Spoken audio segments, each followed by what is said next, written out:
സാറേ, ഉക്രൈന് അമേരിക്ക നൽകിയ സൈനിക സഹായത്തിന് പകരമായി ഉക്രൈനിലെ ധാതു സമ്പത്ത് അമേരിക്കയ്ക്ക് നൽകാമെന്ന കരാറിൽ ഒപ്പുവെക്കാൻ സെലൻസ്കി ചെന്നു. എന്നാൽ ഒരു മാടമ്പിയുടെ മുന്നിൽ അടിമ നിൽക്കുന്ന പോലെ സെലൻസ്കി നിൽക്കുന്ന ചിത്രങ്ങളൊക്കെയാണ് പുറത്തേക്ക് വന്നത്. ലോകം എങ്ങോട്ടേക്കാണ് മാറുന്നത്? അസാധാരണമായിരുന്നു. 7 മിനിറ്റ്, 1 മിനിറ്റ് കൊണ്ടും ലോകം കുട്ടിച്ചോറാൻ മതി എന്ന് ഹിറ്റ്ലറൊക്കെ പണ്ട് തെളിയിച്ചിട്ടുണ്ട്. ഇത് 7 മിനിറ്റായിരുന്നു. സമാധാനം ഉണ്ടാകാനുള്ള ചർച്ചകളാണ് ഇങ്ങനെ അവസാനിച്ചിരിക്കുന്നത്. ആധുനിക ചരിത്രത്തിൽ അമേരിക്കയുടെ ഓവൽ ഓഫീസിൽ, പ്രസിഡൻറ്റിൻ്റെ ഓഫീസിൽ ഇങ്ങനൊരു സംഭവം ഉണ്ടായിട്ടില്ല. ഇത് മുഴുവൻ ടെലിവിഷനിൽ കൂടി ആളുകൾ കണ്ടുകൊണ്ടിരുന്നു ലോകത്ത് എന്നുള്ളതാണ്. ഇപ്പോഴും അവൈലബിളാണ്, നമുക്ക് ആ നടന്ന സംഭവങ്ങളൊക്കെ കാണാവുന്നതേ ഉള്ളൂ എന്താണ് സംഭവിച്ചത് എന്നുള്ളത്. ഈ അമേരിക്കയും യുക്രൈനും തമ്മിലുള്ള അകൽച്ച ഒഴിവാക്കുക എന്നുള്ള ഉദ്ദേശത്തോടു കൂടിയാണ് വളരെ നേരത്തെ ഒരു കൂടിക്കാഴ്ച ചോദിച്ച് സെലൻസ്കി വൈറ്റ് ഹൗസിലേക്ക് വരുന്നത്. അപ്പോൾ ട്രംപും ഒന്ന് മയപ്പെട്ടിരുന്നു. കാരണം തൊട്ടു മുമ്പ് ഇയാളെ ഏകാധിപതിയാണ്, തിരഞ്ഞെടുപ്പ് നടത്താത്ത ഏകാധിപതിയാണെന്ന് ട്രംപ് പറഞ്ഞതാണ്.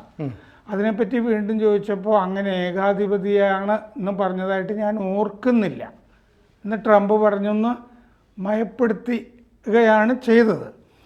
കഴിഞ്ഞ ദിവസം ഈ സെലൻസ്കി ഇന്നലെ അവിടെ ചെന്ന് കഴിഞ്ഞപ്പോൾ വൈറ്റ് ഹൗസിൻ്റെ വെസ്റ്റ് വിങ്ങിൽ കൂടി ആണ് ഓവൽ ഓഫീസിലേക്ക് കയറുന്നത് രാവിലെ. ആ ഗാർഡ് ഓഫ് ഓണറൊക്കെ കൊടുത്തു. ആ സാധാരണഗതിയിൽ ഒരു രാജ്യത്തലവനോട് പ്രകടിപ്പിക്കേണ്ട മര്യാദയൊക്കെ കാണിച്ചു. രണ്ടുപേരും ഹസ്തദാനം ചെയ്തപ്പോൾ പരസ്പര ബഹുമാനം ഉണ്ടായിരുന്നില്ല. യാന്ത്രികമായി ചെയ്യുന്ന പോലെ അത്രയേ ഉണ്ടായിരുന്നുള്ളൂ. അത് കഴിഞ്ഞ് മാധ്യമപ്രവർത്തകരുടെ സാന്നിധ്യത്തിൽ അവരിരുന്ന് കഴിഞ്ഞപ്പോൾ സംഭവം സാമാന്യം വഷളായി സംഗതി. ഈ സെലൻസ്കി ഈ മാടമ്പി എന്നൊക്കെ സെനജി പറഞ്ഞല്ലോ, അങ്ങനെ തന്നെ ആകണമെന്നില്ല. സെലൻസ്കിയും ഈ രാഹുൽ ഗാന്ധിയും ഏതാണ്ട് ഒരുപോലെയാണ്. ബുദ്ധിയില്ലാത്ത പെരുമാറ്റമാണ് രണ്ടുപേരുടെയും ഭാഗത്തു നിന്നുണ്ടാകുന്നത്. സെലൻസ്കി അവിടെ ഇരുന്ന ശേഷം ചരിത്രം മുഴുവൻ പറയാനാണ് തുടങ്ങിയത്. ചരിത്രമൊക്കെ എല്ലാവർക്കും അറിയാവുന്നതാണല്ലോ. അതെ, ട്രംപിനെ കഴിഞ്ഞ കൊല്ലം തന്നെ സെപ്റ്റംബറിൽ ട്രംപ് ടവറിൽ പോയി സെലൻസ്കി കണ്ടതുമാണ്. ചരിത്രം പറയാൻ തുടങ്ങിയിട്ട് 2014 ക്രിമിയയെ റഷ്യ അനക്സ് ചെയ്ത കാര്യമൊക്കെ പറഞ്ഞു ഈ സെലൻസ്കി.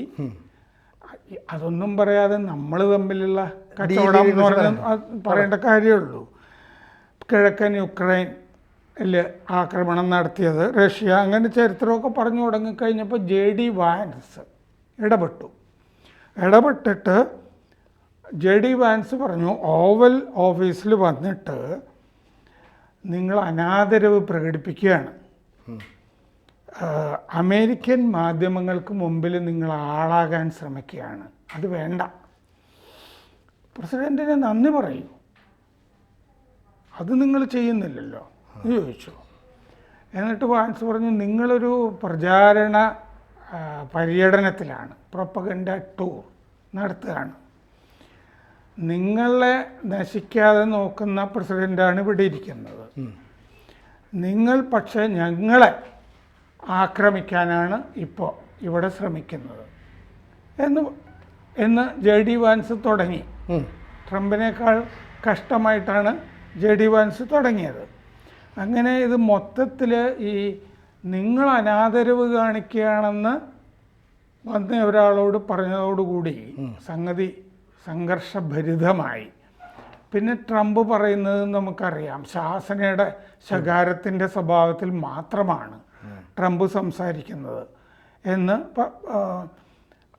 അത് കഴിഞ്ഞ് ട്രംപ് പറഞ്ഞത് അയാൾ സമാധാനത്തിന് തയ്യാറല്ല, ഓവൽ ഓഫീസിൽ വന്ന് അനാദരിക്കുകയാണ് അയാൾ ചെയ്തത്.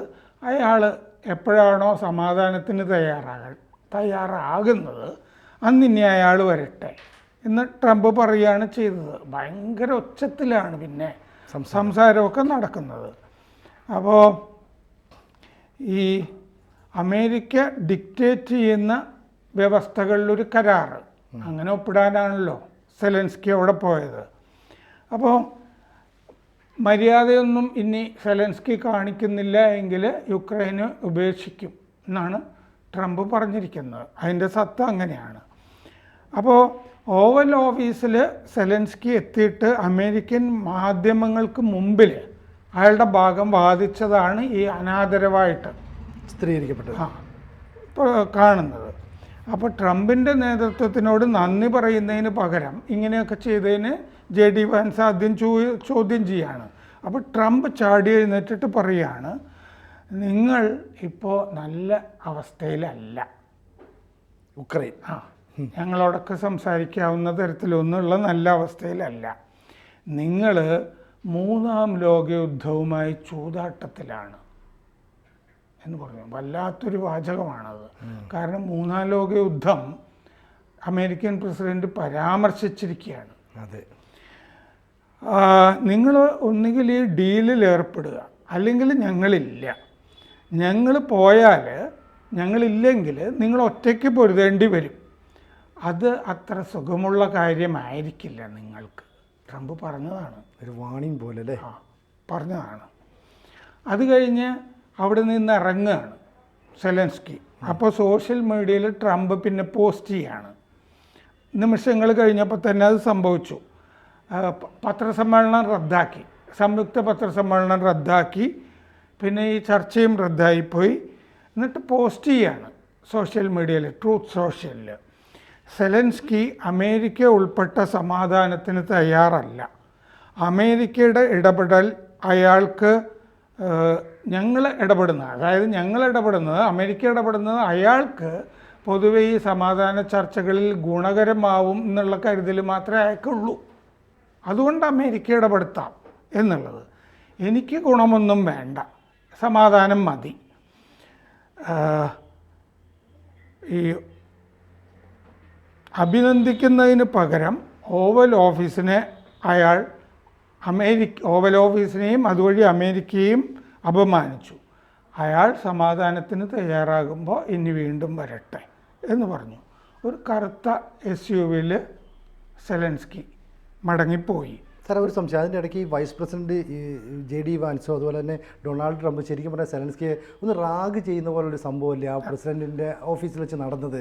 ശരിക്കും അപമാനിതനാകുന്നതിന് തുല്യമല്ലേ അത്? അതെ. അപ്പോൾ ആ ഫീലിംഗ് വന്നു കഴിഞ്ഞപ്പോൾ, ഇറങ്ങേണ്ടി വരുന്നുള്ള തോന്നൽ വന്നപ്പോൾ സെലൻസ്കി പറഞ്ഞു, എന്നെങ്കിലും റഷ്യ നിങ്ങളെ ഭീഷണിപ്പെടുത്തിയെന്ന് വരും ഭാവിയിൽ. ഈ കളി ശരിയല്ല എന്നുള്ള മട്ടിൽ സെലൻസ്കി പറഞ്ഞു.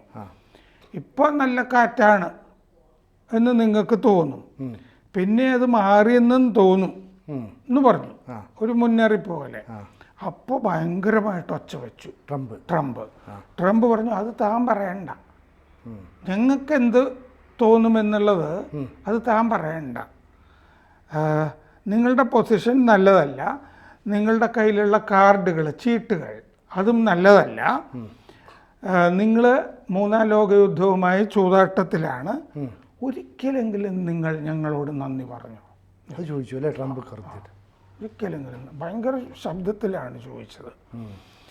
അപ്പോൾ നേരത്തെ പറഞ്ഞിട്ടുണ്ട്, അങ്ങനെ എന്താന്ന് വെച്ച് കഴിഞ്ഞാൽ ഒരു റാഡിക്കൽ ബ്രേക്ക് വന്നിരിക്കുകയാണ് ഇപ്പോൾ യൂറോപ്പുമായിട്ട് അമേരിക്ക. നേരത്തെ നമ്മൾ ചർച്ച ചെയ്താണ് വഴിപിരിയുകയാണെന്നുള്ളത്.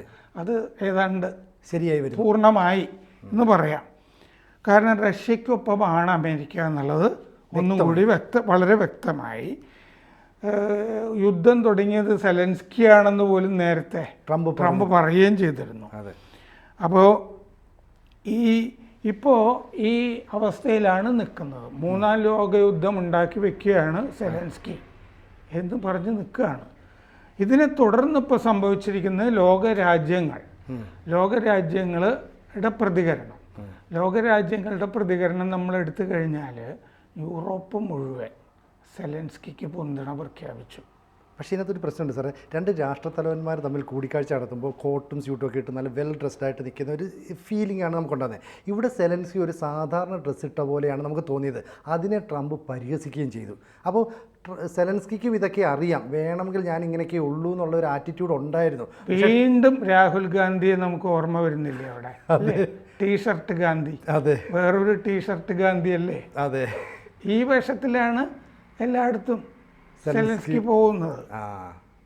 അപ്പം ചുരുക്കം പറഞ്ഞാൽ ട്രംപിൻ്റെ മുമ്പിൽ അപമാനിതനായി മടങ്ങി സെലൻസ്കി അവരാവശ്യത്തിന് പുച്ഛിക്കുകയും അപമാനിക്കുകയും ഇറക്കി വിടുകയും ചെയ്തു. ഇതാണ് സംഭവിച്ചിരിക്കുന്നത്. അപ്പോൾ ജർമ്മനി, ഫ്രാൻസ് അല്ലേ, അതെ, ഇറ്റലി, എല്ലാവരും, സ്പെയിൻ, പോർച്ചുഗൽ, ഇങ്ങനെ എല്ലാവരും വലുതും ചെറുതുമായ രാജ്യങ്ങളെല്ലാവരും ഞങ്ങൾ സെലൻസ്കിയുടെ കൂടെയാണ് എന്ന് പറഞ്ഞിട്ടുണ്ട്. ഒരുപക്ഷെ സെലൻസ്കി യൂറോപ്യൻ രാജ്യങ്ങളോടൊക്കെ സംസാരിച്ചിട്ടുണ്ടാകാം നേരത്തെ, നിങ്ങളിതിന് വഴങ്ങണ്ട എന്നും പറഞ്ഞിട്ടുണ്ടാകാം. ഈ കീഴടങ്ങുന്നൊരു കരാറുണ്ടല്ലോ, 50% റവന്യൂസ് അമേരിക്കയോട് ഷെയർ ചെയ്യുക, പിന്നെ ഫസ്റ്റ് റിഫ്യൂസൽ ക്ലെയിം എല്ലാം അമേരിക്കയോട് ചോദിച്ചിട്ടേ പുതിയ ലൈസൻസ് കൊടുക്കാവൂ. പിന്നെ $500 ബില്യൺ അമേരിക്ക ചിലവാക്കി കഴിഞ്ഞു, അത് തിരിച്ചു കിട്ടണം. ധാതു സമ്പത്തിൻ്റെ കരാർ എഴുതുന്നത് വഴി തിരിച്ചു കിട്ടണം. ഇങ്ങനെ ഒരു ഏകപക്ഷീയമായ, നമ്മൾ പറഞ്ഞില്ലേ മറ്റേ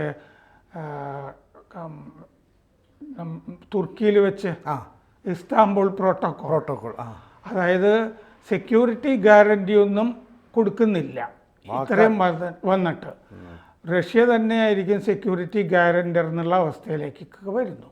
അപ്പോൾ ഇങ്ങനെ ഈ ലോകം ഒരു യൂറോപ്പും അമേരിക്കയും തമ്മിൽ ഒരു ബ്രിങ്കിൽ ആണെന്ന് പറയാം. ഒരു വല്ലാത്തൊരു അശാന്തിയുടെ വക്കത്താണ് നിൽക്കുന്നത്. അതുവഴി ലോകവും അങ്ങനെ ഒരവസ്ഥയിലാണ് ഇപ്പോൾ എത്തിപ്പെട്ടിരിക്കുന്നത്. എന്തായാലും ഇനി അടുത്ത കാലത്തൊന്നും സെലൻസ്കി ഇത് കഴിഞ്ഞ് ഫോക്സ് ന്യൂസുമായിട്ട് സംസാരിച്ചിട്ടുണ്ട്. ഫോക്സ് ന്യൂസിനോട് പറഞ്ഞത് വീണ്ടും ട്രംപിനെ കാണേണ്ടി വരും, അമേരിക്കയുടെ സഹായമില്ലാതെ ഈ ഊരാക്കുടുക്കിൽ നിന്ന് രക്ഷപ്പെടാൻ പറ്റില്ല എന്ന് സെലൻസ്കി കുറച്ചുകൂടി യാഥാർത്ഥ്യബോധത്തോടുകൂടി, ഏതാ ഓവൽ ഓഫീസിൽ കാണിച്ചില്ലല്ലോ യാഥാർത്ഥ്യബോധം, തിരിച്ച് എന്തോ ഒരു തിരിച്ചറിവുണ്ടായിട്ട് യാഥാർത്ഥ്യബോധത്തോടെ അമേരിക്കയുടെ സഹായമില്ലാതെ ഞങ്ങൾക്ക് മുന്നോട്ട് പോകാൻ കഴിയില്ല എന്ന് ഫോക്സ് ന്യൂസുമായിട്ടുള്ള അഭിമുഖത്തിൽ പറഞ്ഞിട്ടുണ്ട്. പക്ഷേ അടുത്തൊന്നും, ഒന്നാമത് ചർച്ചകളിലൊന്നും ഇതുവരെ സെലൻസ്കിയെ പങ്കെടുപ്പിച്ചിട്ടില്ല. സൗദിയിൽ നടന്ന ചർച്ചയിലുമൊക്കെ റഷ്യയുമായിട്ടാണ് അമേരിക്ക സംസാരിച്ചുകൊണ്ടിരിക്കുന്നത്. സൗദിയാണ് ഇടനിലയിൽ നിൽക്കുന്നത്. ചുരുക്കം പറഞ്ഞാൽ ലോകം രണ്ട് ധ്രുവങ്ങളായിട്ട്, രണ്ട് ചേരികളായി തിരിയുന്നതിൻ്റെ വ്യക്തമായ മുമ്പ് അമേരിക്കയും സോവിയറ്റ് യൂണിയനുമായിട്ട് നിൽക്കുമായിരുന്നു. ഇപ്പം നമ്മൾ വേറൊരു ശീതസമര കാലഘട്ടത്തിലെത്തി. യൂറോപ്പും അമേരിക്കയും രണ്ട് ധ്രുവങ്ങളിൽ. കൂടുതൽ വാർത്തകളും വിശേഷങ്ങളും നിങ്ങളിലേക്ക് എത്താൻ ABC മലയാളം സബ്സ്ക്രൈബ് ചെയ്യുക, ബെൽബട്ടനും അമർത്തുക.